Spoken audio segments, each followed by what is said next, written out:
것이다. 우리가 사회주의 할 때는 뭡니까?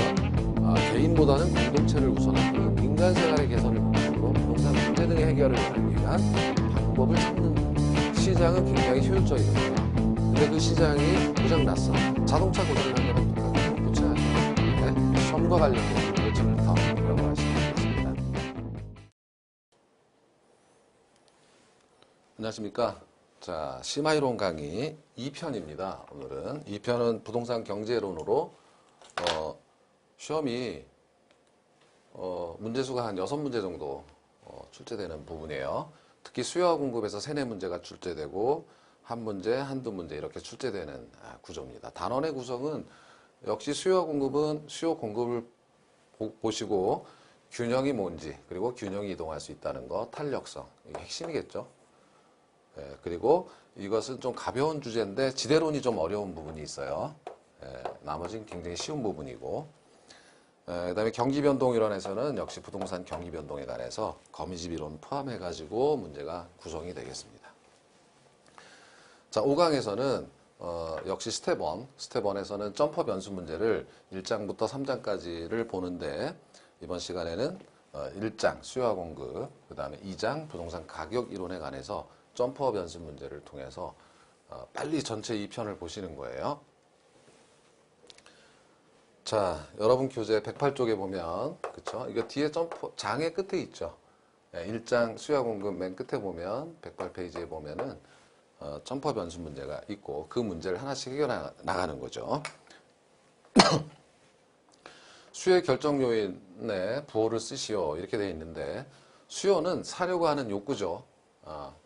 그 수요에 영향을 미치는 요인은 크게 봐서는 해당 재화의 가격과 해당 재화의 가격이 아닌 이외 요인으로 나눌 수가 있다.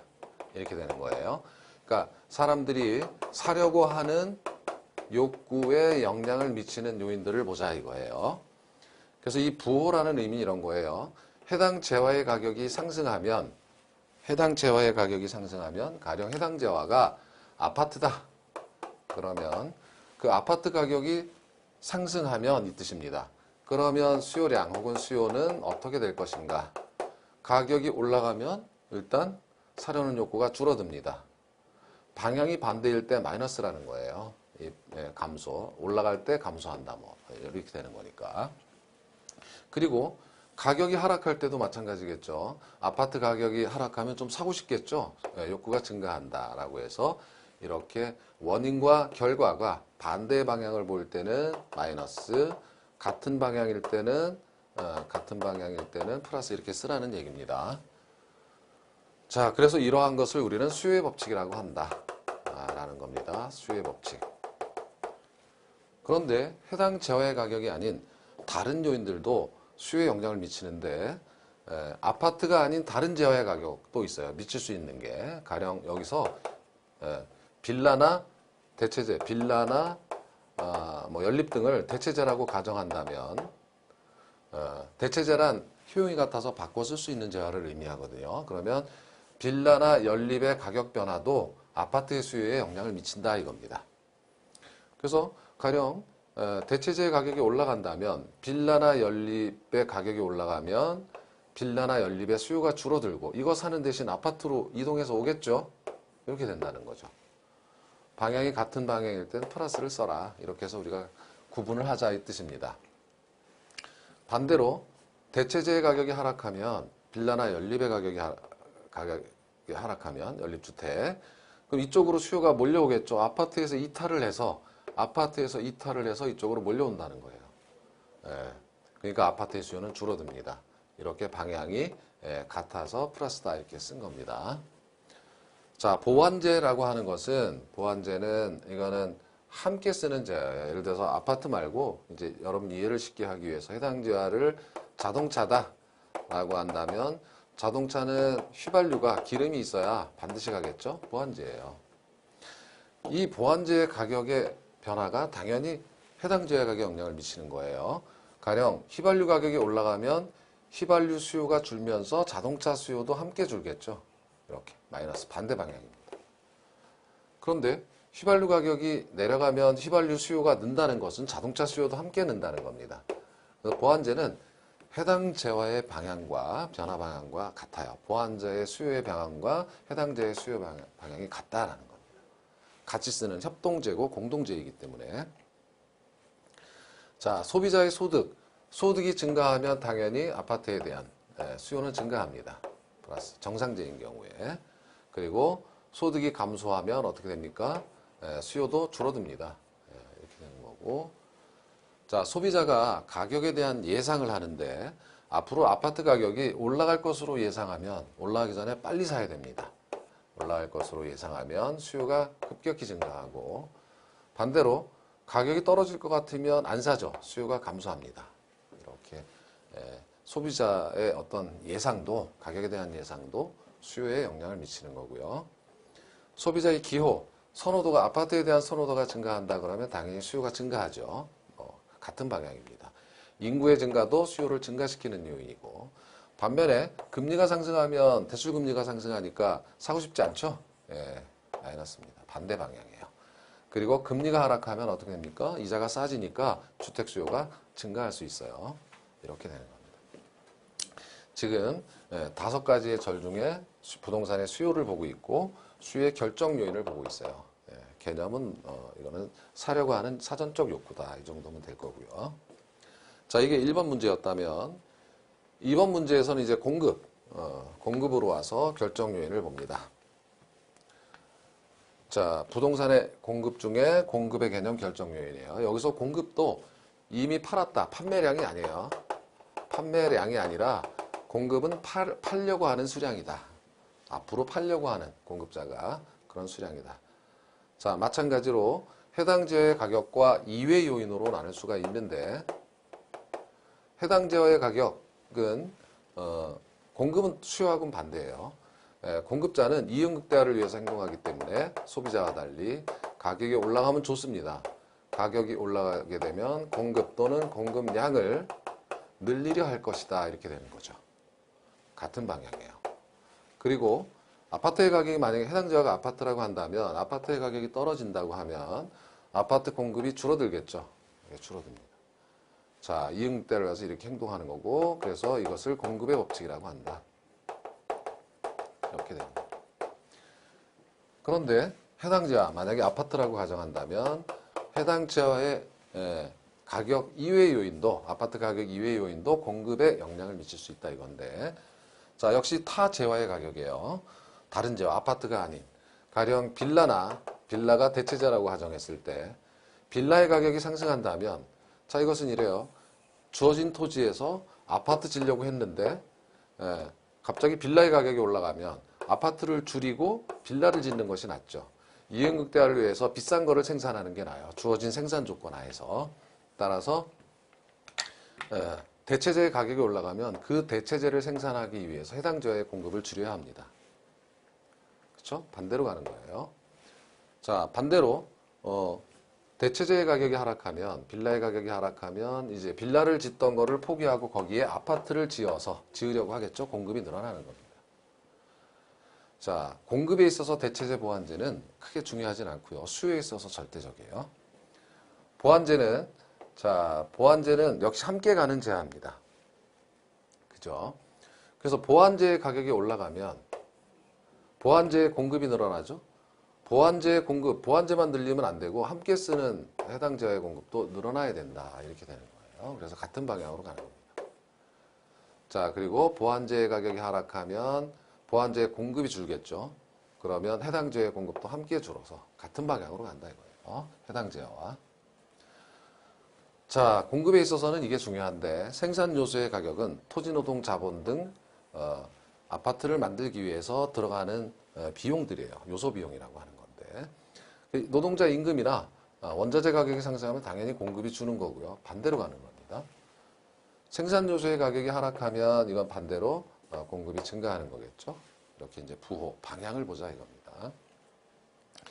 그리고 공급자도 가격에 대한 예상을 하는데, 가령 아파트를 공급하려고 하는 사람이 아파트 가격이 지금이 아니라 1년 후 오를 것 같다 하면 지금 공급을 늘릴 필요가 없어요. 나중에 늘려야죠. 그리고 아파트 가격이 뭐 1년 후에 떨어질 것 같다라고 예상을 한다면 지금 빨리 분양해야 되겠죠. 공급이 늘어납니다. 떨어지기 전에. 그래서 반대로 가죠. 기술력이 올라가면 공급량이 늘어나고 생산자의 수가 늘어나도 시장 공급량이 증가하는 거고요.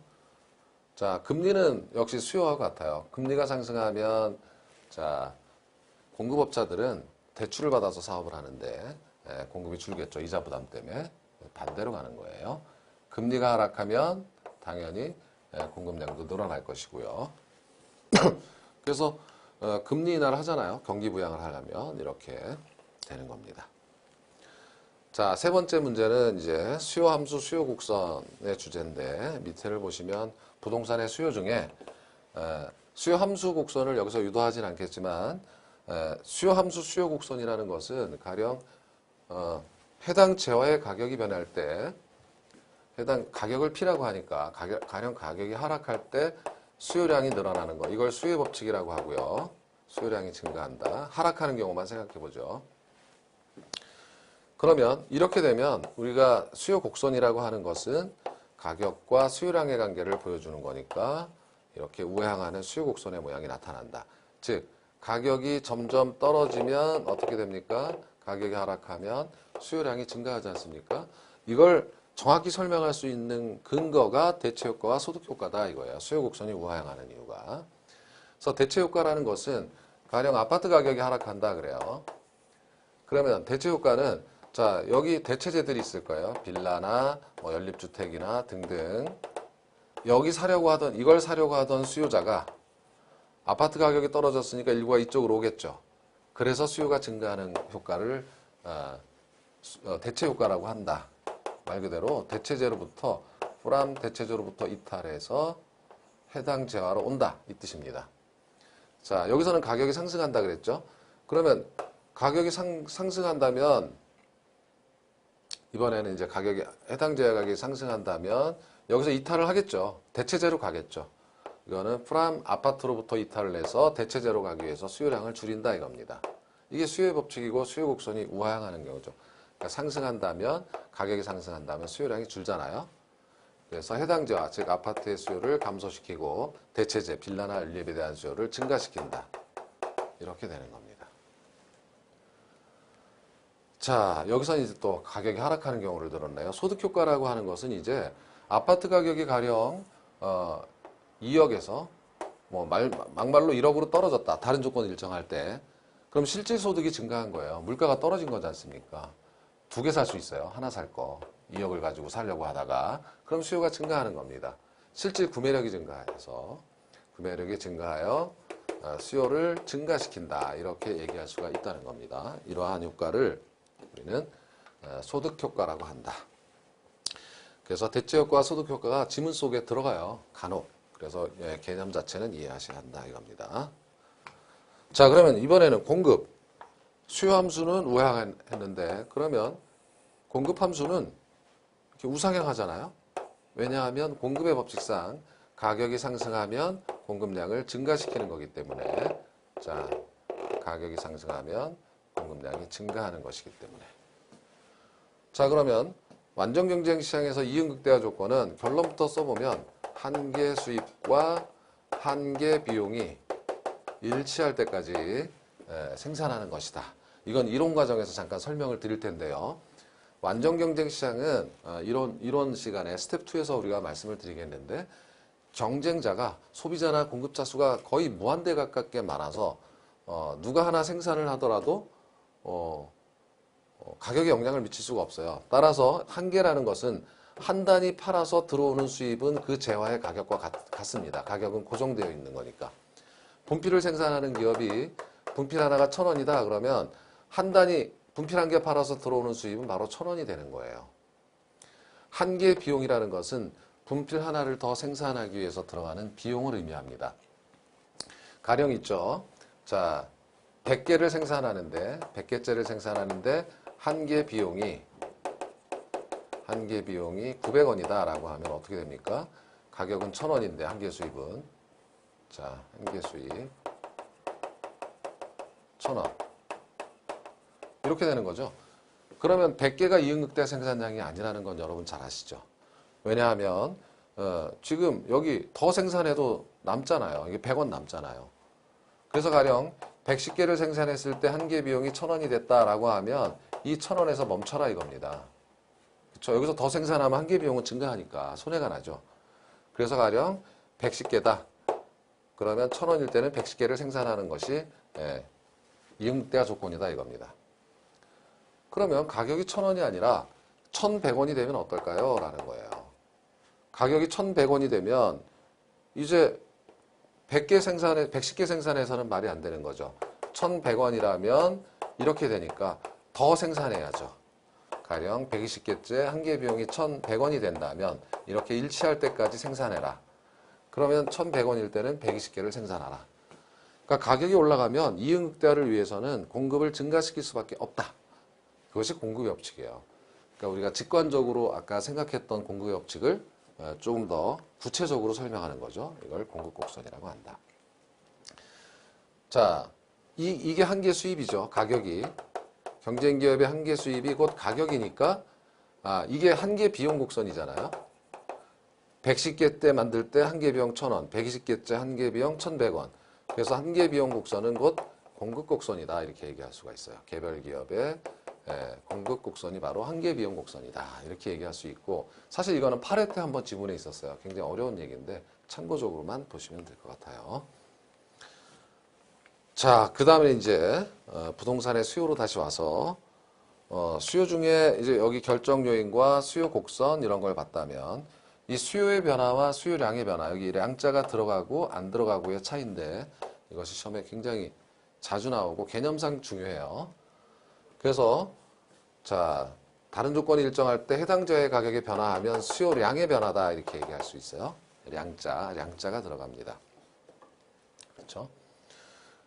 그래서 이것은 수요 곡선상에서 이동이다 이렇게 얘기할 수가 있는데, 그러니까 예를 들면 여기가 가격이고 수요량이라고 했을 때 자, 이게 수요 곡선이 아까처럼 디맨드 커브 D라고 쓰고, 가격이 가령 하락하면 가격이 100원에서 80원으로 하락하면 수요량이 가령 100에서 120으로 증가한다.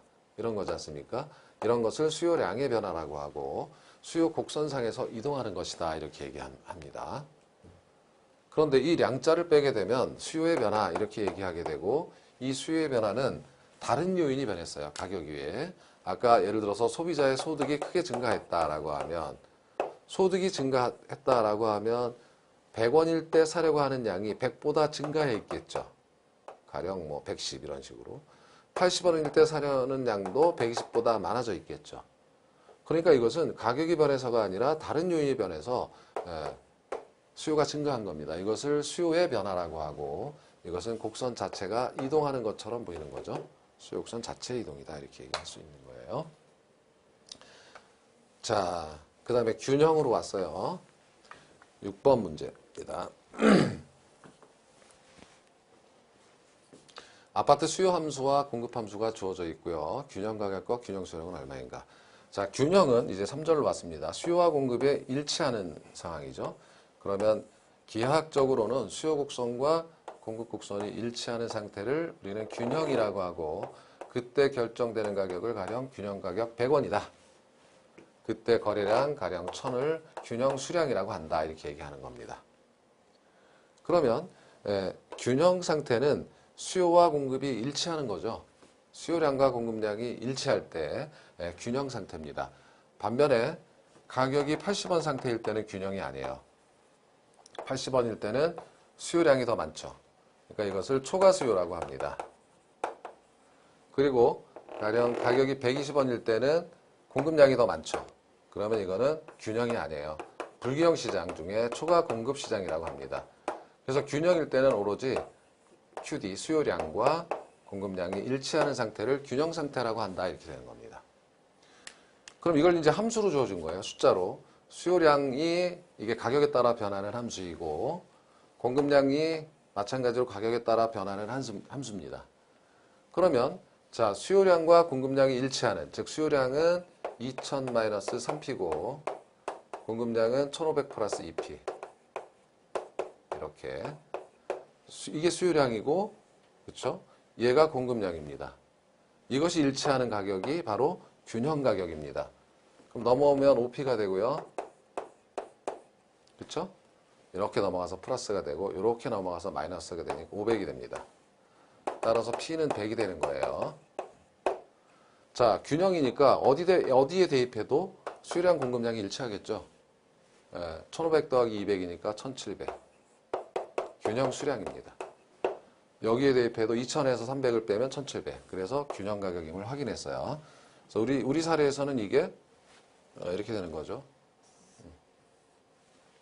여기 100은 우연히 일치했네. 여기가 100이고 여기가 1700이다. 이걸 구한 것이 균형 가격과 균형 수량. 이렇게 되는 겁니다. 자, 이것은 부동산 정책과 연결된 건데 미리 냈네요. 정부에서 최고 가격을 50으로 규제할 때 나타나는 현상은, 이 최고 가격이라고 하는 것은 못 올라가게 상한선을 두는 거예요. 100원이 너무 비싸다 해가지고 여기 50원 이렇게 규제했다는 말입니다. 그럼 당연히 공급은 줄고 수요는 증가하겠죠. 그래서 이만큼 초과 수요가 나타날 거예요. 그러면 간단합니다. 이것은 100원일 땐 같았지만 여기 50원일 땐 어떻게 되니? 라는 거잖아요. 2000에서 150을 빼면 1850이죠. 수요량이. 여기도 50을 하면은, 이거는 1500에다가 50, 100을 더하면 1600이죠. 그러면 수요량이 250 많죠. 따라서 250 초과 수요다. 이렇게 얘기할 수 있다는 겁니다. 250 초과 수요다. 자, 이게 이제 균형 상태와 불균형 상태를 본 거고요. 이렇게 초과 수요인 상태는 불균형 상태입니다. 그렇다면 이 균형이 이동할 수 있다라는 것도 시험에 자주 나오는데 26회에도 그랬습니다만 이 균형의 이동은 어떻습니까? 균형의 이동은 계산 문제로도 나와요. 그래서 균형은 수요 곡선이나 공급 곡선이 변하면 균형이 이동합니다. 그래서 원래의 수요 함수 QD 100-2P가 있고 원래의 공급 함수 10+4P가 있어요. 그런데 공급 곡선만 이동했어요. 그러면 균형 상태가 변하겠죠. 이렇게 변했습니다. 그러면 두 번을 계산을 해주면 돼요. 원래의 균형 QD는 100-2P. 원래의 균형은 이렇게 돼 있었는데 자, 균형이 이동했어요. 이때 수요 곡선은 가만히 있고 수요 함수는 공급 곡선만 변한 거죠. 그러니까 예를 들어서 QS가 이렇게 변한 겁니다. 이렇게 변한 상태에서 6P. 이때 균형 가격과 균형 수량은 얼마나 변하는지 계산해봐라 이거 아니겠습니까? 그럼 두 번 구하면 되는 거죠. 원래의 균형은 같다고 놓으면 자 100-2P는 10+4P 이렇게 되고 넘어오면 6P가 되고요. 얘가 넘어가면 빼기가 되니까 90이 됩니다. 따라서 P는 15원이 되고 그죠? 곱하면 90이 되는 거죠. 15를 어디에 대입해도 같은 결과가 나오겠죠? 그러면 60이고 10을 더하면 70입니다. 이렇게 되는 거고요. 자, 한 번 더 하라 그랬죠. 균형 이동해서 균형 가격, 균형 수량이 변했습니다. 20+6P. 균형은 같다고 놓고 풀면 되니까 넘어오면 8P가 되고 얘가 넘어가서 빼기가 되니까 80이 되죠. 따라서 P는 10이 되고 10을 어디에 대입해도 80이 되는 거죠. 이렇게 됩니다. 이렇게 변했어요. 그래서 결론은 가격은 5원 하락하고 수량은 10 증가한 겁니다. 그렇죠? 사실 이걸 가만히 생각해 보면 공급 곡선이 오른쪽으로 간 거예요. 이렇게 수요 곡선과 공급 곡선이 있다면 원래 균형 가격 15고 그 다음에 여기가 70이었는데 공급이 증가한 경우입니다. 공급이 증가해서 이렇게 돼가지고 가격은 10으로 떨어지고 그죠? 5원이 떨어졌죠. 그 다음에 수량은 80 이렇게 늘어난 이런 경우를 함수로서 계산하게 하는 거고요. 이런 문제가 유형입니다. 여러분 시험에 유형이라 정리를 해두셔야 된다. 이렇게 말씀드리는 거고요. 자, 또 균형의 이동을 그림으로 한번 정리를 해보기로 해요. 원래 균형점에서 원래 균형점은 자 공급 곡선이 D와 S라고 한다. 가정하기를 이 D, S 실선이에요. 실선입니다. 그래서 균형이 이동하는 것은 공급 곡선이나 수요 곡선이 이동하는 거잖아요. 자, 그리고 수요 곡선, 공급 곡선의 이동은 가격 이외에 다른 요인이 변해서 이동하는 거죠. 수요 측면에서 대체재 가격이 상승했다 이거예요. 바꿀 수 있는 대체재 가격이 상승했다. 자, 대체재 가격이 상승하면 대체재에서 이탈해서 해당 재화로 수요가 증가하죠. 수요가 증가했다는 것은 수요 곡선이 오른쪽으로 이동한다는 겁니다. 공곡선은 가만히 있고 수요 곡선이 오른쪽으로 이동했으니까 B로 가는 겁니다. 자, 이런 것들을 해라 이거예요. 자, 그 다음에 노동자의 임금 하락은 생산 요소 가격의 하락이에요. 생산 요소 가격이 하락했다는 것은 공급이 증가한다는 겁니다. 이것은 공급의 증가예요. 그러면 이 상태에서 공급 곡선이 오른쪽으로 갔어요. 그러면 D가 되겠죠. 이거는 D로 균형이 이동한다 이겁니다. 자, 세 번째는 수요자 가격 상승 기대감. 앞으로 수요자가 가격이 올라갈 것 같다. 그러면 어떻게 됩니까? 수요가 증가하죠. 예, 빨리 사야 돼요. 그러면 수요 곡선이 오른쪽으로 갔으니까 얘도 B입니다. 점선으로 이동해서. 자, 수요 측면에서 보완재 가격이 하락. 보완재 가격이 하락하면 보완재의 수요가 증가합니다. 보완재의 수요가 증가하면 나머지 반쪽의 수요도 함께 증가합니다. 버터 가격이 하락해서 버터 수요가 증가하면 버터 안 먹습니까? 빵도 같이 먹어야죠. 그러니까 해당 재의 수요가 증가하는 겁니다. 수요가 증가하는 것은 역시 수요 곡선이 오른쪽으로 이동하니까 A에서 B로 균형이 이동한다. 이렇게 볼 수 있고요. 5번 생산자 수의 증가와 소득 증가. 이번에는 생산자 수가 증가하면 이거는 공급이 증가하는 거고 소득이 증가하면 수요가 증가하는 겁니다. 일반적으로 정상재라고 가정을 하는 거니까. 그러면 수요와 공급이 모두 증가하면 수요 곡선도 오른쪽으로 가고 공급 곡선도 오른쪽으로 갑니다. 따라서 C, 그죠? 네, C가 새로운 균형점이 되는 거예요. 모두 점선으로 이동해서 C가 된다. 이렇게 해서 균형의 이동을 살펴봤습니다. 그럼 이제 5절 수요와 공급의 탄력성을 보셔야 되겠죠. 자, 탄력성 공식이 있는데 사무실 월 임대료가 8만 원에서 12만 원으로 상승할 때 사무실의 수요량이 당연히 가격이 상승했으니까 감소하죠. 자, 수요 탄력성을 구해봐라 이거예요. 수요 탄력성을 정의하면 수요 탄력성은 자, 가격 P라고 쓰겠습니다. 가격의 퍼센티지 변화율 1분의 수요량 Q라고 쓰겠습니다. 수요량의 퍼센티지 변화율이에요.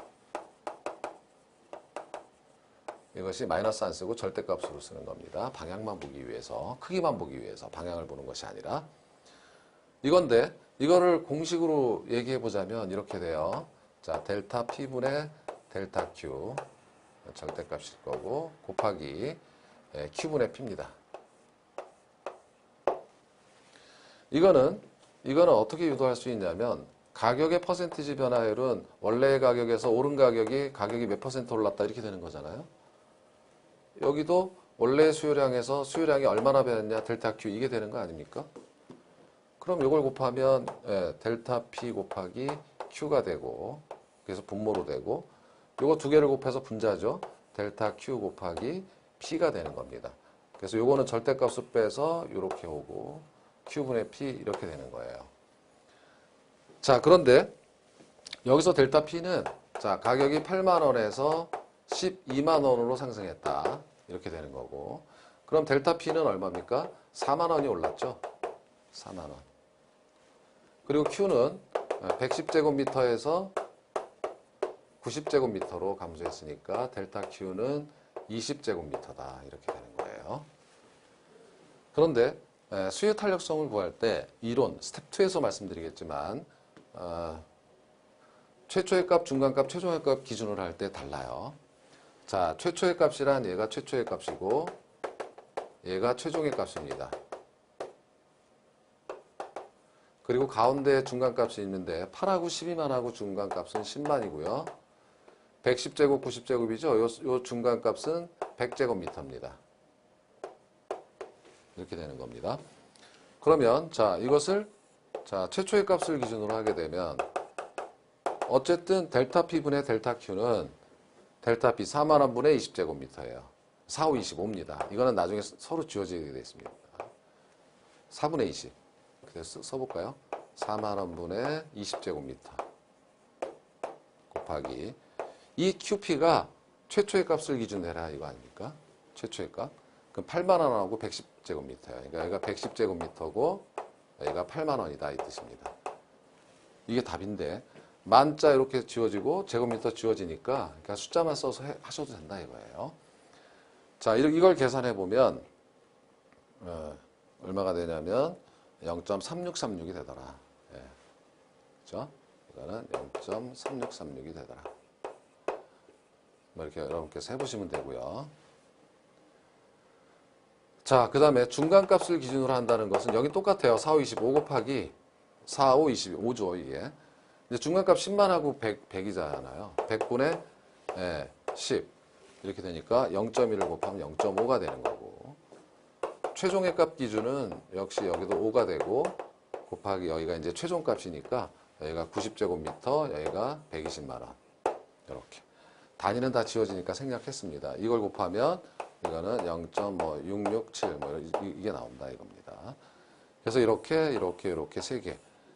가격이 다르다 이거고. 실제 20회 시험에서는 이런 조건이 주어지고 중간값을 기준으로 탄력성을 계산하라 하는 문제가 나왔기 때문에 이제 연습을 해보는 겁니다. 자, 10번이에요.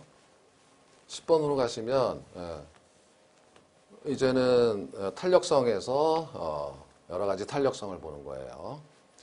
X의 가격이 10% 상승하자, X가 10% 상승하자. X의 수요량이 5% 감소하였다. X의 수요 가격 탄력성은 얼마냐? 10분의 5, 0.5죠? 이건 바로 보이실 거고요. 절반만큼 탄력적이에요. 가격의 수요량 변화가.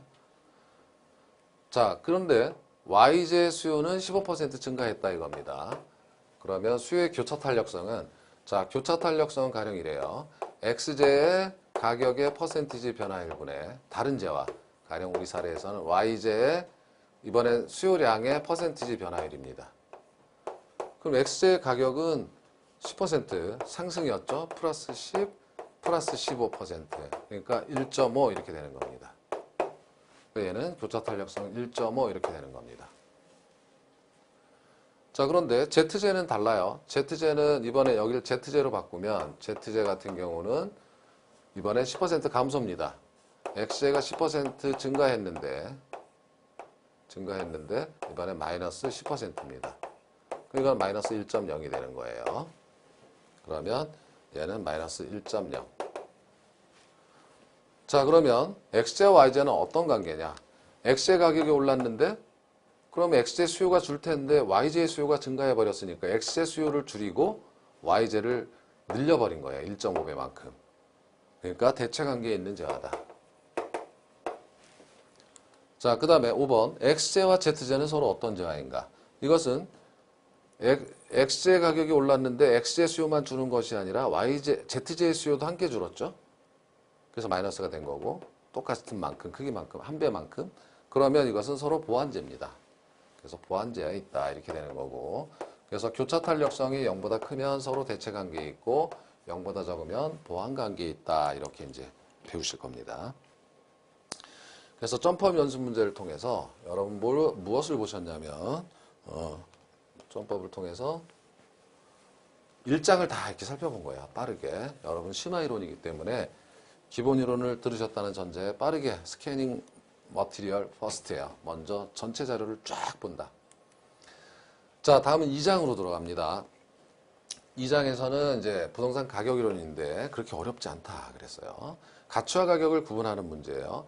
가치는 어떤 재화가 가지고 있는 고유한 능력이고 그 능력이 시장에서 화폐를 통해서 표현이 된 것이 가격이에요. 장래에 기대되는 편익을 현재로 환원했다라고 하면 이게 그 능력이에요. 가치입니다.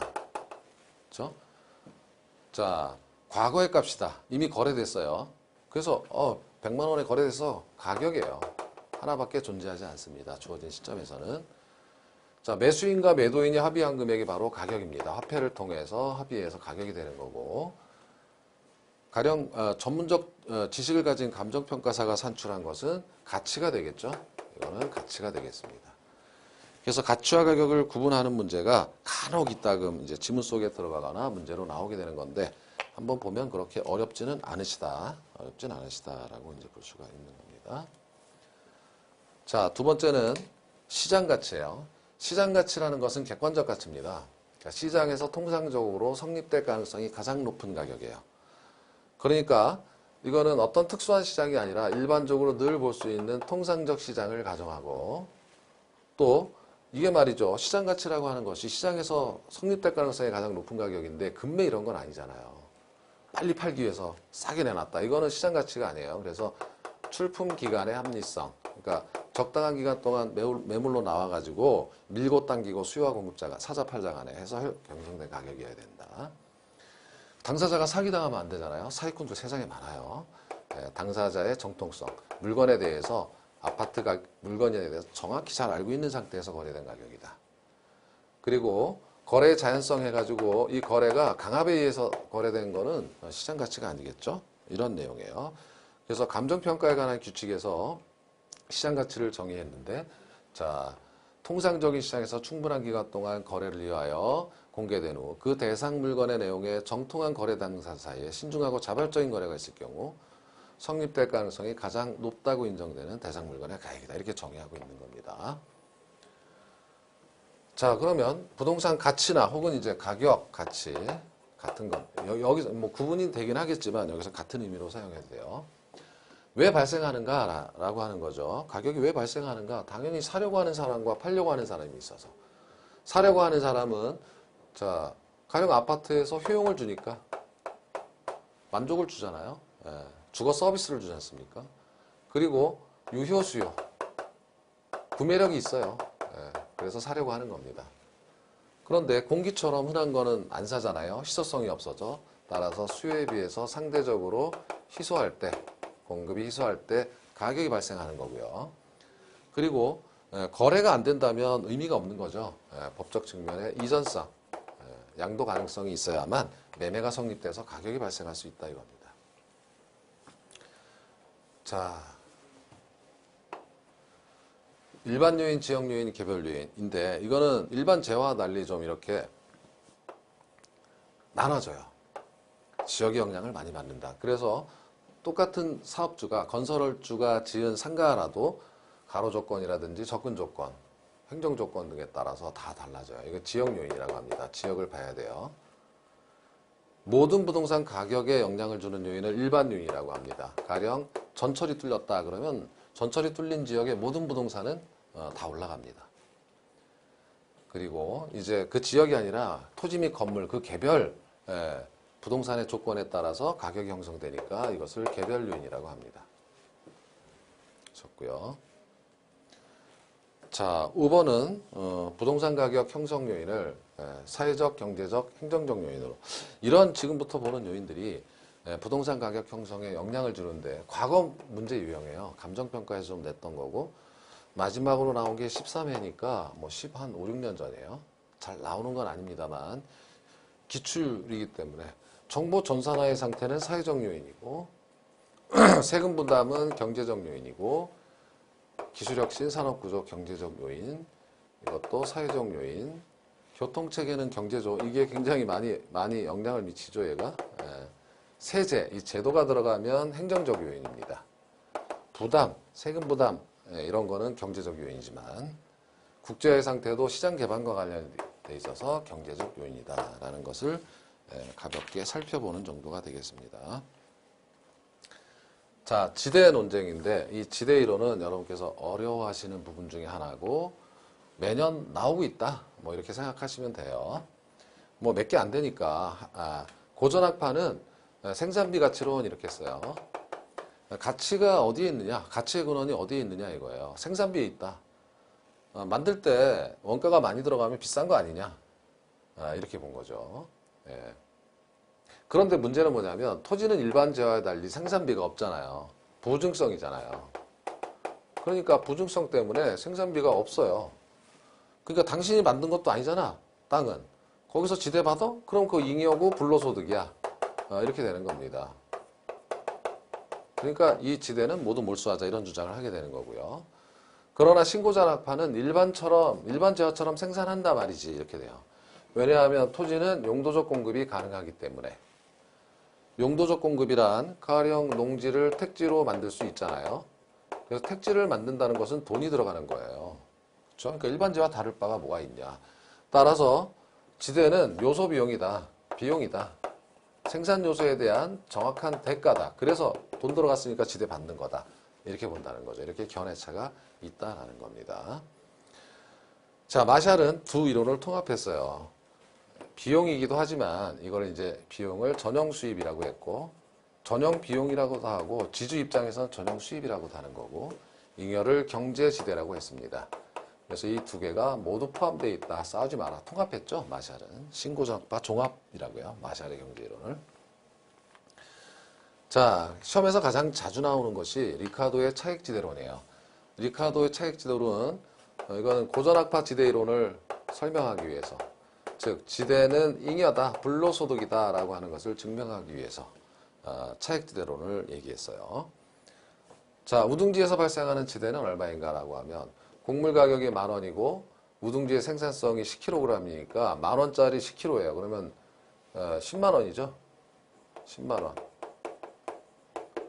생산량은 10만원이에요. 그런데 제곱미터당 생산비는 3만원이잖아요. 여기 3만원. 그러면 우등지는 7만원의 지대가 발생합니다. 그렇죠? 그런데 한계지는 생산성이 낮아서 3kg밖에, 땅이 척박해서 비옥도가 낮아서 3kg밖에 생산이 안 되잖아요.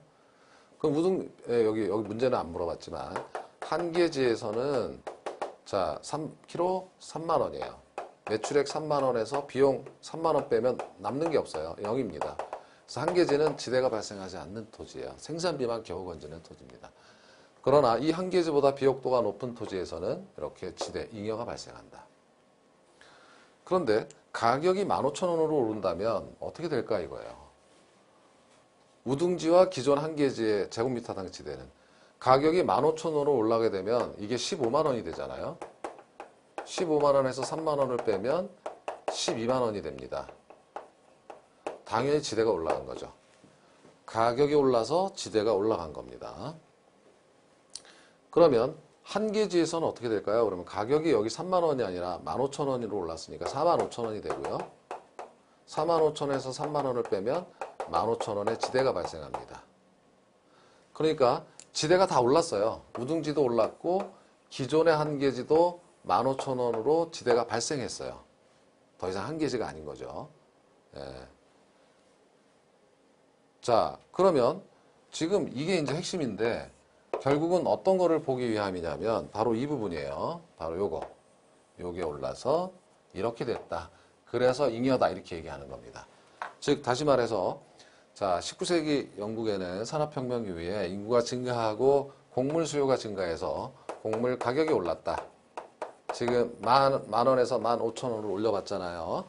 가격이 올라가면 이제 여기는 한계지가 아니죠. 더 척박한 땅도 경작이 됩니다. 그래서 재배 면적이 늘어나면서 한계지가 확장이 되는 거고 그러면서 지대가 올라가는 것을 보셨죠. 지대가 오르더라. 지대가 상승했다. 그러니까 지대가 올라서 곡물 가격이 상승했다는 신고전학파의 주장을 이게 그래서 비용이다라는 걸 일축해버리고 곡물 가격이 올라서 지대가 올랐을 뿐이다.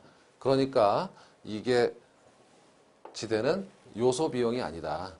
비용이라서 곡물 가격이 올라간 게 아니다. 잉여다라는 걸 증명하기 위한 이론이었다라고 해서 비교적 수준이 있는 난도가 있는 내용이었습니다. 자, 마르크스의 절대지대로는 최열등지라도 지대가 발생한다. 뭐 한계지 지대 발생하지 않는 거 말이 안 된다. 지주가 원하면 지대가 발생한다. 그래서 막스 이론을 리카도 이론 차익지대론을 부정했죠. 지대 때문에 곡물 가격이 오르더라. 자, 그래서 이번 시간에서는 자 스텝 1의 점프업 연습 문제 1장과 2장을 했어요. 여기까지를 한 거고요. 다음 시간에는 점프업 연습 문제 3장, 그러니까 경기변동 점프업 연습 문제 스텝 1을 하고 스텝 2로 들어가서 이론 강의를 시작하는데 1장의 1절과 2절 요 정도만 이제 하기로 합니다. 자, 이번 시간은 여기서 마치도록 하겠습니다. 고맙습니다.